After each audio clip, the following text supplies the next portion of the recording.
Reliers du, aber immer noch schmeckt es dir wie eine kulinarische Kontrarevolution. Willst du in Germania ideologische Diversion, verstaatlichen Chancen von der Kubelík, den ganzen Nerven aus, Leid zerstört und jeden Mangel Klassenfeind. Selbst von Vegetariern verursacht eine revolutionäre Situation auf dem Plumach nicht Freikopfen. Ein Gespenst geht in Europa. Das Gespenst ist Untergeh auf Fox TV und macht Ausgleich ein Manifest. Regierende aller Länder, vereinigt euch! Grilluješ? A nechybí ti omáčky? Will Fleury! Boom.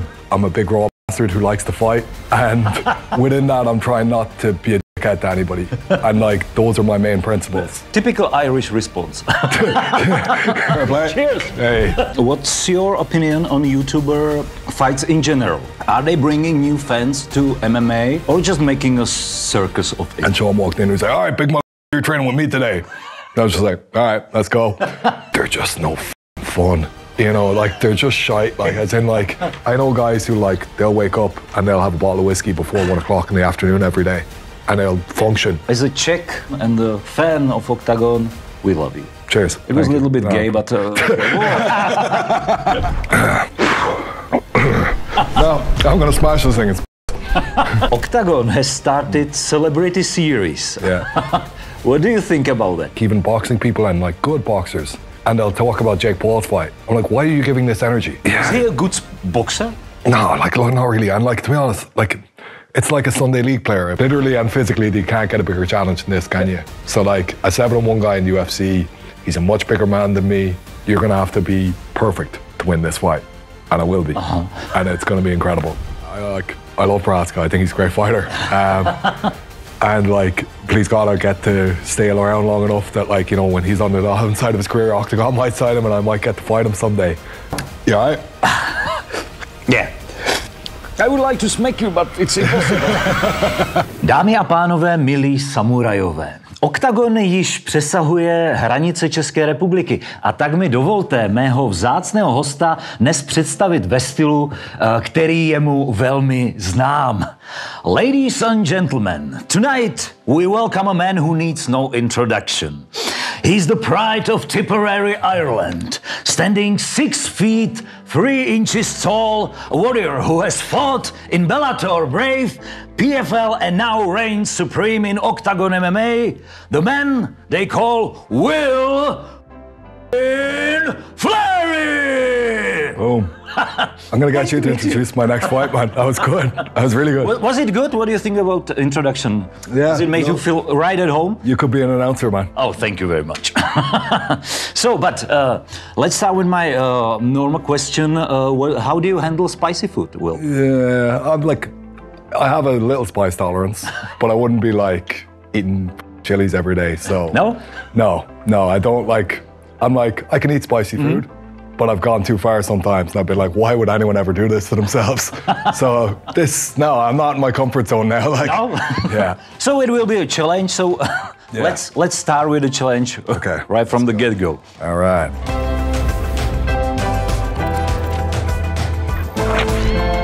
I like that you give me a bit of salad, you know? It needs to be healthy, you know? Yeah. Considering that's number 1, there is a bit of burn. All right. Yeah, I'll be all right. Yeah. It will be all right? Yeah, no, not too bad. I'm good. Well, Will, you just got hit by Mr. Kubelík. Boom. Well, I can handle it. Keep it coming, baby. Yeah, for those who don't know, that's your nickname, like Will Yeah. Fleury, which is great nickname. Cheers. It comes from back in your rugby days when you flattened someone. Yeah, kind of, like, I'm not sure exactly where it started, but like since I've been pretty young, I've been Will Fleury. Yeah, but before fighting. It was even before rugby? I'm not sure. I can't remember where it started, but like I remember like tackling people and I'd be like, Will Fleury, and then everybody. Yeah, because I can tell you when when it happened, when you tackled someone. Yeah. He come back from coma. They said you got tackled by Will Fleury. Boom. So yeah, and It's been since I was a kid. So how many people did you put to coma back then? Nah, not many. No, like as a rugby player, I wasn't that big. I was big, but like there's some huge guys, and they're all like, yeah, you got another guy who's 100 kilos running into you as well. So like sometimes you're the one on the floor, not the guy putting the other guy on the floor, you know. And have you taken any principles or habits from rugby into MMA, or they are just two separate?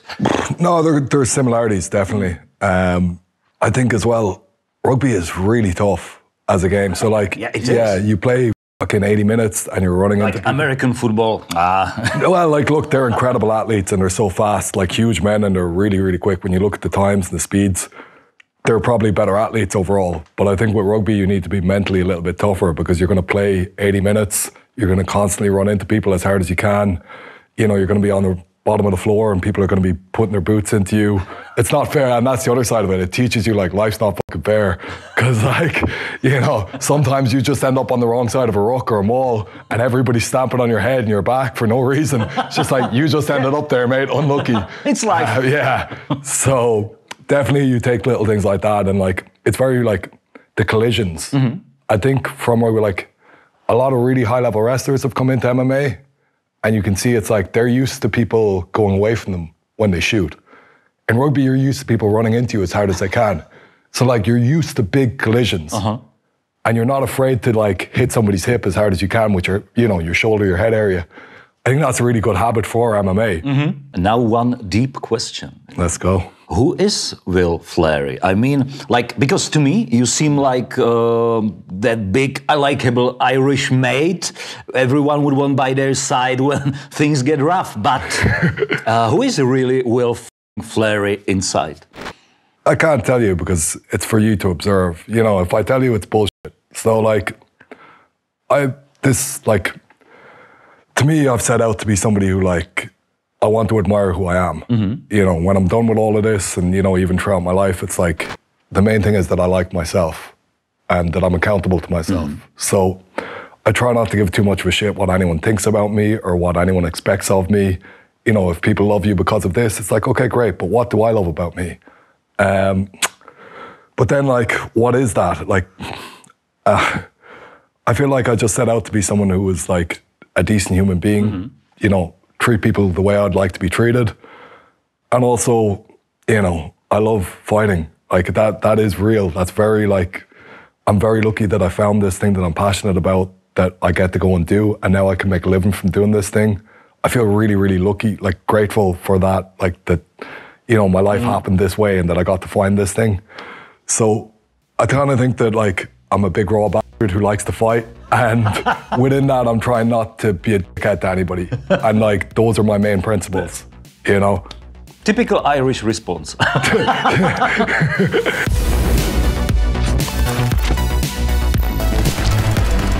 was better than the first one. I don't know if I just got it in a different part of the mouth, but that was grand. So far, it's nothing, huh? Yeah. Yeah, no, I'm gonna smash this thing, it's piss. But tell me, you've sparred with Sean Strickland at Extreme Couture. What was that like compared to your toughest fights in the cage? We weren't, like, we go hard, but not to the same intensity as a fight. But it's funny, like the first time I sparred Sean was right before I fought Chris Jocko. So it was like 5 days before the fight. And I didn't tell, like we were in the reception area of the gym. My friend Kieran had come down and he was just gonna train with Jake Shields, because they know each other. So he was in the reception signing up and Sean walked in and he was like, all right, big fuck, you're training with me today. And I was just like, all right, let's go. So I went in, I brought a bit of gear because I was like, maybe I'll do a little shadow boxing, shakeout kind of thing. So I got my gear on, we went in, and there was a session going on. So I just joined in the session with him. And, you know, straight away we were going pretty intense, pretty hard, like. And did he talk to you also during sparring? Like he likes to talk. Yeah, a little bit. Like, fights? look, we didn't start like a sparring. It was a positional session straight away, and but we were going pretty intense. You know, it was like we were moving hard against each other, and it was good though. Like he wasn't, you know. I got a good vibe off him. We were having a bit of fun with each other, talking a little bit of shit, but like, you know, teasing each other. And I think like he was kind of surprised. He was like, oh shit, this guy's pretty good. And then, you know, he was going a little bit harder because he wanted to win the situation. And then I started going a little bit harder. And then it got like pretty intense, but not in a bad way. Not like we were just going. And then Eric Nixick, the coach, shouted over. He's like, Sean, he's fighting on Saturday. And then he was like, you're fighting on Saturday?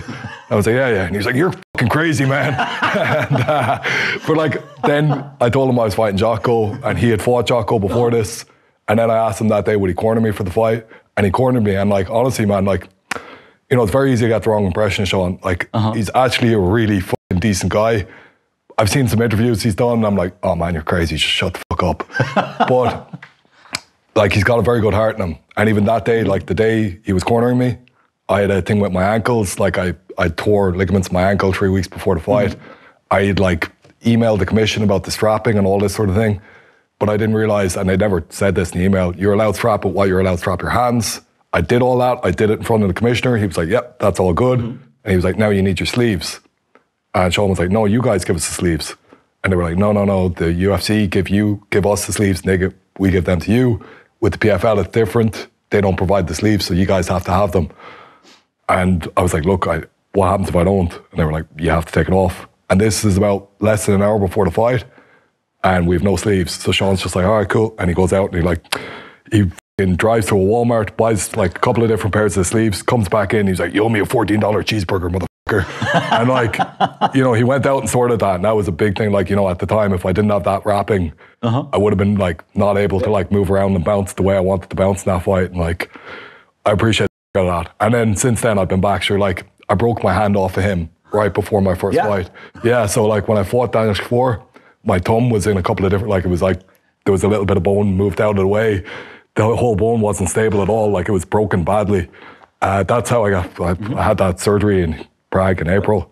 But it was off of him. I broke it. We were just sparring and we were getting a little bit carried away again. And I swung an overhand and he blocked with the elbow. So like my thumb hit the end of the elbow. And yeah, like as soon as I broke it, he was like, see, that's what you get when you have no control, motherfucker. And I really felt like slapping him when he said that, because I was looking at my hand and I was like, shit, this could be it. Like maybe I don't get the fight. I was just coming back off the ban. It was a pretty hard time in life in general. And I was like, why are you trying to fucking kick me when I'm down? So I felt like slapping him that day, and I was a bit pissed with him. But actually, over the next couple of weeks, he was great. And what do you think if you had a fight with him, who would win? Be interesting. Like, look, we've sparred a lot, and like, I'm not going to sit here and talk shit. Like, we've never gone to that intensity, but like, yeah, I've had good rounds. I've had rounds where like he's very defensively sound. I think like his style is deceiving in the fact that you think you're going to be able to hit him a lot more than you actually are. So like, he will suck some of your best shots out of you, and they won't damage him. And he can make you feel very like, he's that kind of, and he's just like, and you feel kind of powerless. You're like, how is this working so well against me? But he's very good at predicting what's about to happen. So he's got a real skill set. Like, he's not an unbelievable athlete at all, but like, you look at his fight with Izzy, like Izzy never really tagged him clean. And people are like, oh, that wasn't a good performance from him. But it's like, no, besides Pereira, Sean hasn't really been hit that well. Like, you know, like nobody's catching him very clean with big shots. So he's a really good defensive reader. I don't know, like, look, I can't tell you who'd win the fight between the two of us, but like, be a good fight. It would be a great fight, I think. And tell me one last thing. He's now fighting YouTubers, like not fighting, he's really smashing them up. What do you think about this? I don't like it. Yeah, I'm like, man, look. It's like real humiliation of them. Yeah, and maybe some of those guys. They deserve it. Maybe some of them do. You know, I don't know the backstory to all of those videos. Sometimes I just see the video and I'm like, man, why are you doing this? Like, but that's him.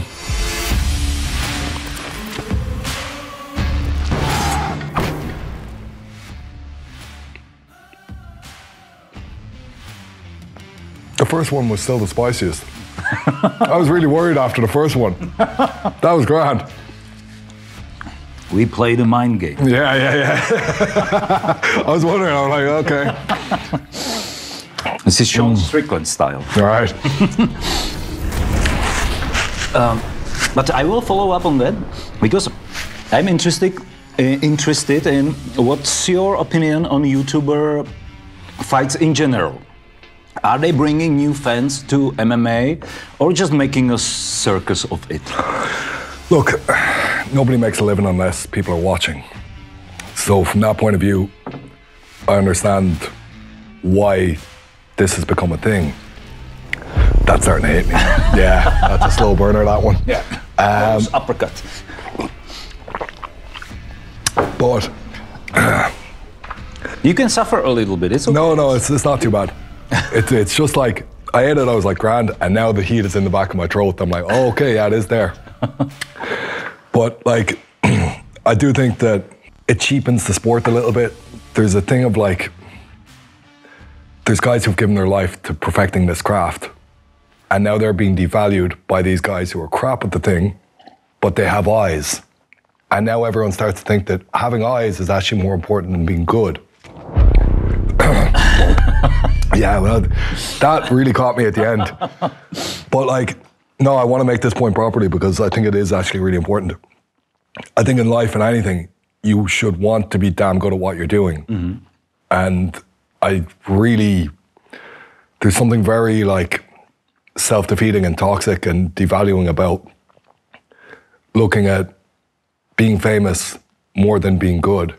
And now within fighting, it's become more important to be famous than it is to be good. That's setting a really bad precedent for the future. Mm-hmm. If we want better fighters for the next generation, we have to focus on, hey, the guys with the best skill sets, they're the guys who are going to get rewarded. So if we start to reward guys just because, hey, he had a channel on YouTube where he was doing this and that, and now he's going fighting and he's making more money than anybody else, like Jake Paul in boxing. It's like, how do we expect the next generation of boxers to be better? How do we expect the next generation of MMA fighters to focus on being good when obviously it's more advantageous to focus on being famous? So it is what it is. Business is business, and like money's the bottom line and everything. But I'm like, if you're a fan of the actual sport, support real fighters and give your energy to real fighters. Because I hate like even boxing people and like good boxers, and they'll talk about Jake Paul's fight. I'm like, why are you giving this energy? We have amazing guys like Terence Crawford and all these incredible boxers who have like such interesting stories. You know, if you listen to these guys, it's like, whoa, what made you this? Because the level of talent here, there's something had to create that in your mind. Jake Paul isn't interesting at all to me. I don't like, you know. That was my question. What do you think of him? Because is he a good boxer? No, like, not really. And like, to be honest, like, it's like a Sunday league player. If a guy who plays in the third division football, it's like, well, look, great, well done, mate. Fair play, you're not terrible. You can kick a ball, well done. But I'm going to focus on Ronaldo. I'm going to focus on Messi. I'm going to focus, because something really different is happening within those guys and their brains. And like, what made them this? That's really interesting. Mm-hmm.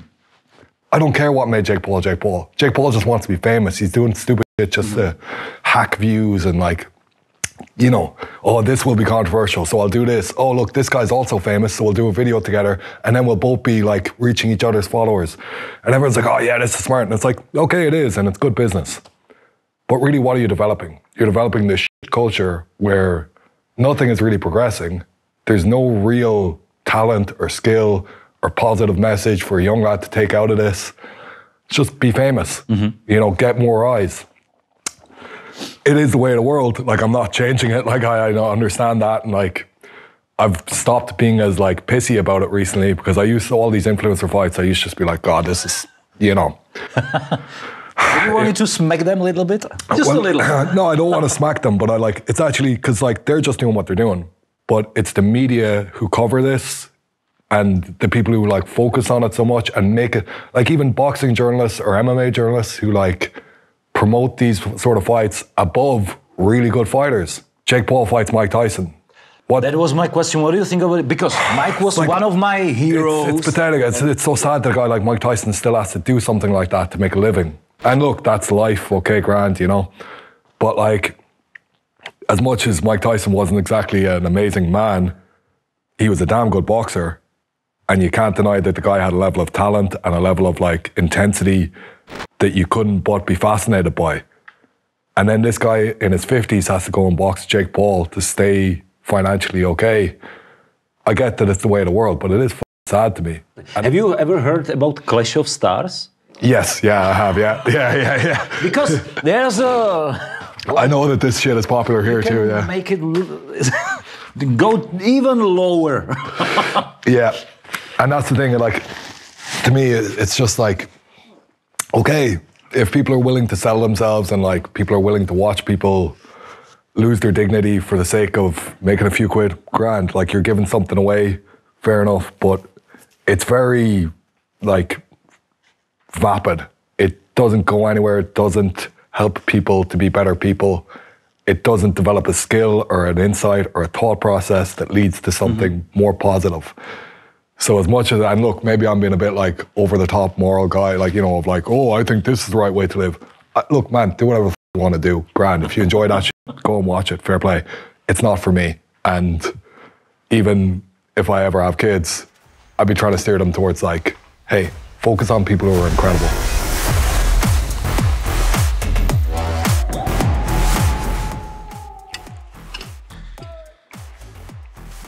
So this one wasn't too bad going down, but I'm expecting that hit now. Yeah. Okay. Yeah, it's catching all right.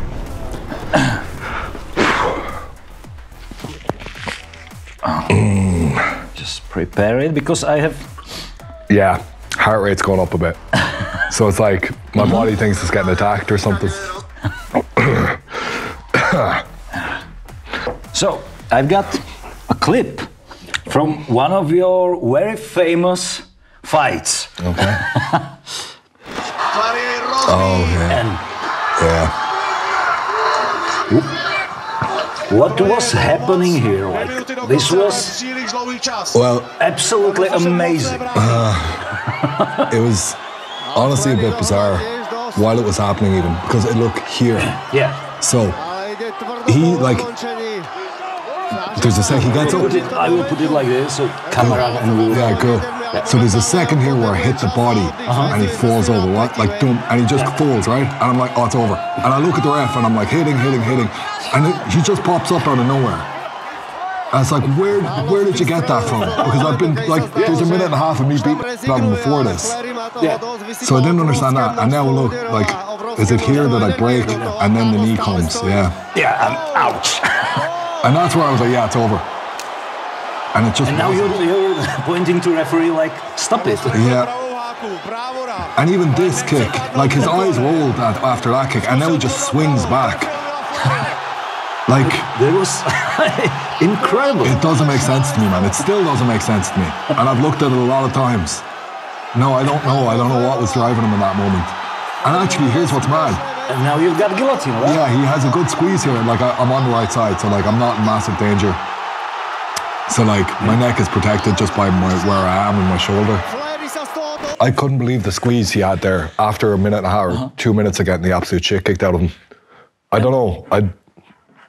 You need to ask Carlos about it, because I don't know what was going on there. And what was going through your head, like in those moments? I kept being like, it's done. You know, like in my head, I was like, boom, done. Boom, oh, no, boom, done. Come on. And then, especially, I hit him like, I kind of do this thing where I get this thumbnail and I hit the diaphragm. So if I get the side of your body, I'm going to like whip that in. And it's a good little shot to like, ooh. And I did that. That's why he went down on his knees. So it's like... It's where the glove isn't. So like your thumb is exposed in the glove, and I just hit like right in between the under. Yeah, it's a good shot. Yeah, it's a nice one. Like, and it puts people like, ugh. And then like I did that, and I was hitting the side of his head, and he just bounced up. And like the crowd did roar right before that. So I don't know if the crowd drove him or what happened in him that made that happen. But I was like, it's done. It's not. Oh, it's done. It's not. And then when the knee landed, the way he came out of the knee, his eyes were like not in his, like his eyes were gone. It was just white. So that's why I didn't hit him again. Because it's like, he's about to fall over and the ref's going to stop it. And he just, and stayed on his feet. So when I like put my hands up to be like, what the f-? It was actually genuine like disbelief. I was like, what the f- happened here? You know? And it also seemed to me that you, at one moment, you didn't really want to hurt him anymore because he was like really beat down. Like I said, you're not thinking consciously at that moment. It's not like, oh, I don't want to hurt him. But it was like, this is done, isn't it? Like I've been sparring a lot of guys over time. I've landed the shots where you're just not there anymore and you're there. How? I still And like, look, I hit Tadev quite a lot as well. I can see he's got a huge neck and he's a massive man. And like, I understand why the shots didn't put him down. And you know, sometimes I wasn't connecting quite the way I should have. I need him in the head as hard as I could, and I'm 105 kilos that night. How the hell did he stay there? What happened? Like, as in, like, and even the immediate reaction afterwards, where his like eyes go boom, and now he's back swinging 30 seconds later. How? I still ask Carlos, because like, I can tell you my side of it, where it's like, thought it was done, and it wasn't, and I still don't get it. Yeah, but it was amazing fight. Like, yeah, really. and look, like, but you've Carlos to thank for that, not me, because like, I just came in and tried to finish the guy. And people were like, oh, you know, you didn't, like, you've held off a little bit. I did. Like, if I stopped hitting him, it was because I thought he was already about to go down, and I'm tired. Like, you can see even before that sequence, I'm missing shots that I would normally land because I'm already wrecked. Because like, he came with a high intensity, and like, defending those takedowns, and like, you know, any of the times he did manage to get me down, I was straight back up. It takes a little bit of effort. Like, you know, there's an explosion that happens there. And even like in the first round, I landed some pretty damn good shots. I actually thought I was nearly about to get him out of there in the first round at one stage, because I landed 2 hooks to the side of his head and an uppercut. And then it was a little knee. The knee just kind of clipped his chin, but it shattered his head a bit. And he looked a bit like, whoa, you know, you could see he's off balance. He's not like 100% there. And then I stupidly closed the distance. So I messed up in that sense. But I was like, oh, I know I have the power to get rid of this guy. And then in the third round, when I really started to open, I don't know what created the response in him that it did. But he made that special. I just did my best to finish the guy, you know? So. You're very humble. But tell me, when you walked into arena with thousands of Czech fans, like cheering for Carlos, what went through your mind in the moment? And in general, what does it to fighters' mind when the whole crowd is against you? I love it, honestly. It's Typical cool. Irish response. Yeah, we'll love it. But like, I suppose, I feel like I know what's about to happen. You know, it's like, I've done all the work to go in and smash your guy. And you're here, like, you know, cheering him on massively. And like, I love the energy. In fairness, like, look, passion is bad. Like, as long as you're there and you give a shit what's about to happen, it's amazing, because like, it creates an atmosphere. Like, the atmosphere that night was the best I've ever fought in. You know, when I fought Tadev, it was an incredible fight. I was so up for it. But like, afterwards, it's like, you know, the energy wasn't quite as there. So with that fight, it was just class that, like, yeah, you're all here to watch me get smashed, and I'm about to smash your guy. You know? So to me, it feels pretty special. I'm like, watch what's about to happen. You're all booing me. Give me a second, yeah? You know? And then, like, the thing is, I feel because of that, I have a really good connection with the Czech fans now. As in, like, when I came here, like, when I had the surgery on my hand here, and I was walking around the city, and so many people would just stop me up, being like, oh man, incredible fight. You're an amazing fighter, all this. And like, that respect, like, it means a lot to me. It does. Because like, you can see it's like, they get you. They know who you are a little bit. Like, they know you're that mad, like, you know. And as a Czech person and a fan of Octagon, we love you. Cheers. It was a little bit gay, but whatever. Let's move on. All right. Let's get some cake.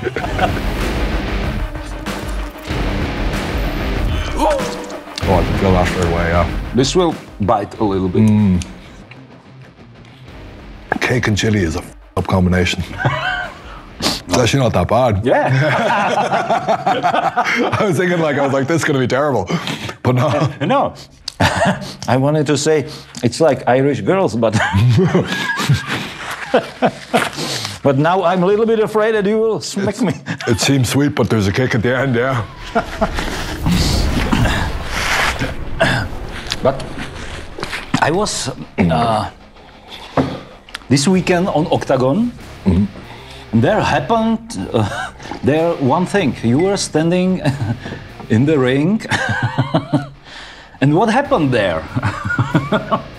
Well, I'll give a little bit of context. So, first suffer a little bit, it's okay. I feel like I'm okay, but I know it's going to hit me now. But I've been trying to have a chat with Andre for like 2 months now about what's next. And I've been very frustrated because I'm not young, I'm 36 years old, like I was kind of saying earlier. I know I can go and do special things. All I need is the platform to go and do them. I see that they were putting Voskron on this clone event. I was like, I'll fight him on the clone event. No, we don't want you smashing our German boys.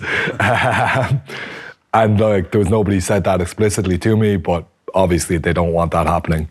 And then it was, you know, when is the next fight? What's happening? And I said I was ready for September. And then they put Voskron on the September card as well. And I couldn't help but feel like, what the hell? You're giving this guy 2 fights after he's pulled out of a fight. I showed up for my first fight with a broken hand. I smashed it. And now you won't give me a fight, even though I'm the double champion. So I was really like, yeah, off about this. And then it took like nearly 2 months to have a proper meeting and sit down chat with Andre.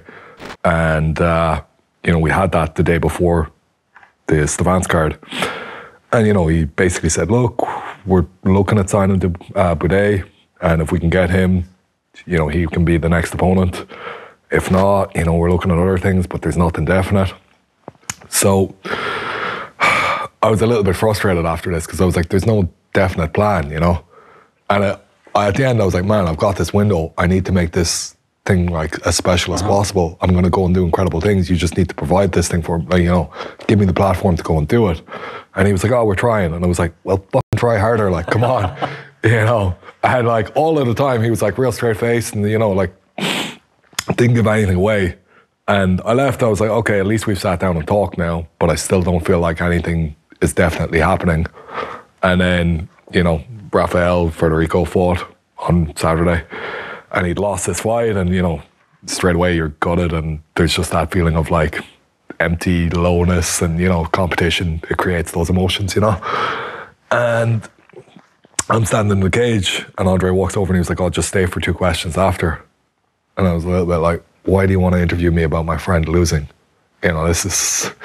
So the guy, like, after everybody left, he brings me over and he's like, you know, Will, when is your next fight? And like, I kind of reacted a little bit emotionally and everything. And I was like, I wish you'd fucking tell me. I've seen it. You were like a little bit, what the f*** are you talking about? In front of all these people. Yeah. But then as soon as he said, what do you think about Martin Boudet? It clicked with me and I was like, oh baby, it's gonna happen. Like, so when they brought him in, it was incredibly exciting. And look, like that fight, it's an amazing opportunity to go and show what I'm all about. Like, he's a big guy. He's literally, he's literally a big guy. Like, so it's physically a big challenge. You know, it's definitely mentally a big challenge. But man, if you want to show people what you're about, these are the things you want to go and do. And like, I'm incredibly excited to have this opportunity to go and show everybody what Will Fleury is. And I think I've done that a bit already, but this is like the masterpiece. This is the one. It is. No, it is. Like, as in, like, it's like literally and physically, you can't get a bigger challenge than this, can you? So like a 7-1 guy in the UFC, he's a much bigger man than me. You know, he's proven he's a legit heavyweight. The guy's got a skill set. You're going to have to be perfect to win this fight. And I will be. And it's going to be incredible.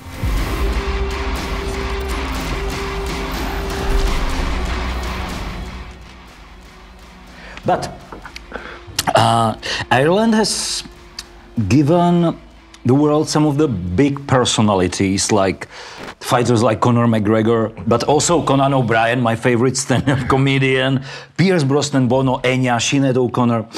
Do you think there's something in Irish culture that creates these larger-than-life characters? And do you see yourself as one of them? I'm undoubtedly Irish, you know. But you name out a couple of people who I'm like, yeah, they're cool. I think we've a kind of a way of looking at life that creates a unique perspective. Now, maybe other places have that a bit as well, but anywhere that I've lived, I've been like, God, I prefer Irish culture. You know, I really like the... And what's in the Irish culture, what's so special?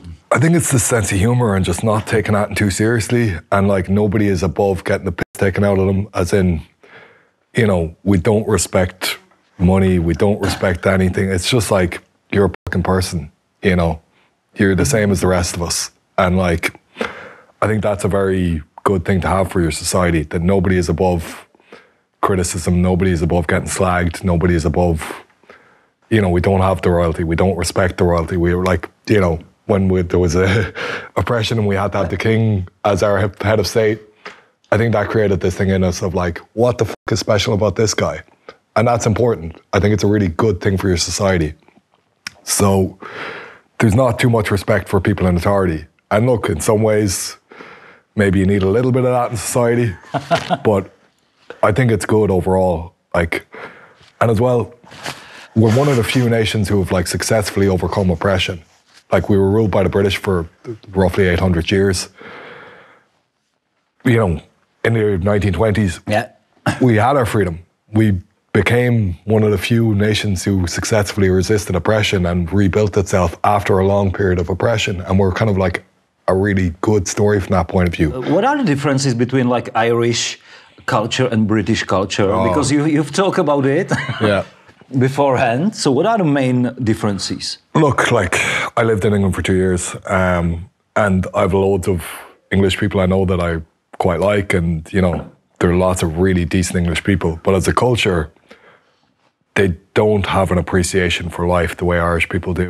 And like, they're just no fun, you know, like they're just shite, like as in like, when it comes to having like a bit of crack and a sense of humor, they can't switch off the same way Irish people do, and they can't kind of take the piss the same way Irish people do, you know, like, it's hard to sum it up, but like, yeah, they're just shy crack, basically. Like, as in, they like, everything is about like what class you're from and what part of society you're based in, and like, you know, oh, his dad's a doctor, and I was like, who gives a fuck?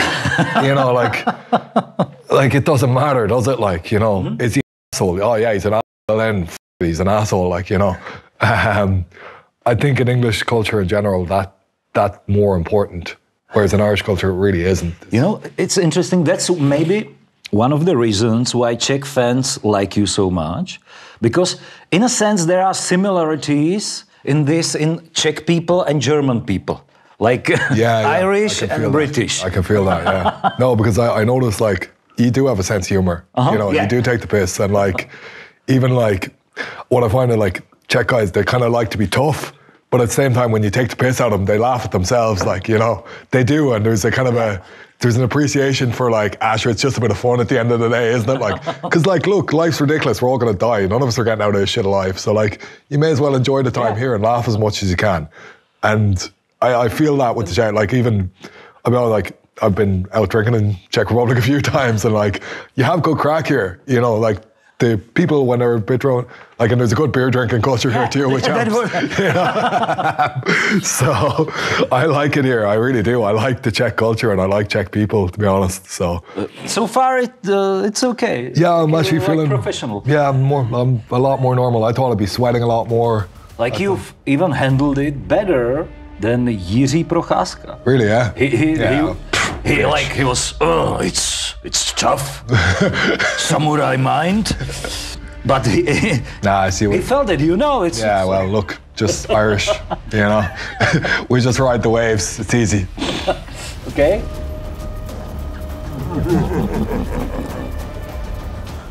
So, you have to choose. One of them is very hot. One of them is unethically hot. And one of them is Carolina Reaper, which is the hottest pepper in the world. So they're all good options, basically. All right. Let's go for this bad boy. Yeah? Okay. Which one you will choose for me? Ooh. Yeah. I think it's the trap, yeah? Yeah, just like you're playing with me. Okay. I usually say pleasant death. Okay. So what? Just take a chunk and go? Yeah. Okay. Oh, I bit into the seeds.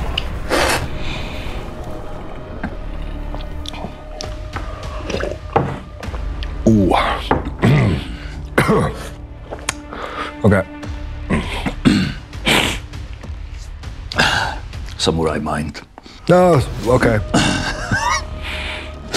I got a seed, and it's there, but otherwise, I thought it'd be worse. Did I get one of the better ones? You thought it'd be worse? Yeah. Did I get? Která? Which one did I get? Well, yes, it's one. So I got the orange. Yeah, so And you got the Trinidad Scorpion Muruga, which is like the second one. Okay. Got this. And the last one is the lowest. And that was you. So I gave you the easy one. Oh, don't like that one is the lowest. This one. Yeah. Oh, okay. So, So you got the was hottest. worse? Hold on. Fair play. Cheers. Hey.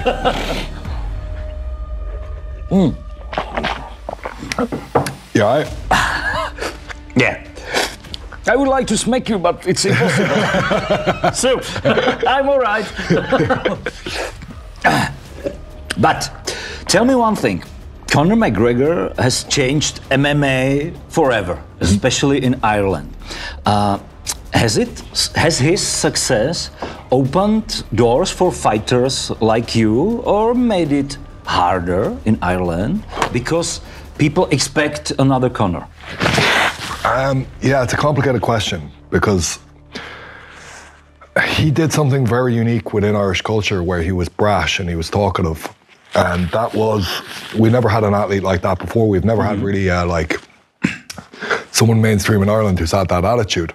And, you know, we'd come from being like, keep the head down, say nothing, kind of like, just be as humble as you can be. You know, like a little bit like Czech culture where you can see nobody wants to be too big-headed, nobody wants to stand out too much. Conor completely changed that in Ireland. Yeah. Now you've loads of kids who are like, I'm the man, I'm the thing. I don't know if that's a positive thing, but he's definitely changed things. In terms of opportunities for Irish fighters, I think initially there was a wave of opportunity where everybody wanted to have Irish fighters on the card. Everybody wanted to have guys who were associated with Conor on the card. I'll be honest, like I've never really wanted to associate myself with Conor. And I've massive respect for what he's done as a martial artist. I think if you look at some of the fights, they were incredible. Some of the movement he displayed, and like the way he broke things down, the way he like, you know, promoted the fights, the way you know, he capitalized on the right thing at the right time. You have to respect all of that. But then what he's gone and done afterwards isn't something that I'd be mad to promote or be part of, or like, I don't think it's actually been good for the sport. So, I mean, like, has Conor created more opportunities for Irish fighters?